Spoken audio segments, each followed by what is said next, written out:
નવસારી કે જ્યાં યુવક સાથે છેતરપિંડીની ઘટના બની। સોશિયલ મીડિયામાં લોભામણી લાલચમાં આવી યુવકે રૂપિયા ગુમાવ્યા।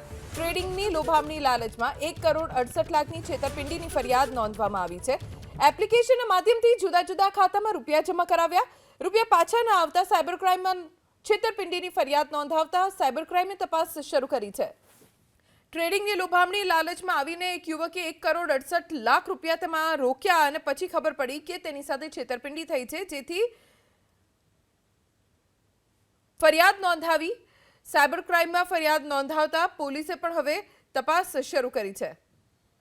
નવસારી કે જ્યાં યુવક સાથે છેતરપિંડીની ઘટના બની। સોશિયલ મીડિયામાં લોભામણી લાલચમાં આવી યુવકે રૂપિયા ગુમાવ્યા।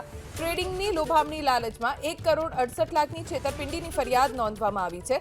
એપ્લિકેશનના માધ્યમથી જુદા જુદા ખાતામાં રૂપિયા જમા કરાવ્યા।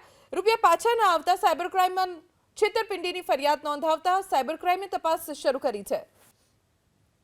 ટ્રેડિંગની લોભામણી લાલચમાં આવીને એક યુવકે 1 કરોડ 68 લાખ રૂપિયા તેમાં રોક્યા અને પછી ખબર પડી કે તેની સાથે છેતરપિંડી થઈ છે, જેથી ફરિયાદ નોંધાવી।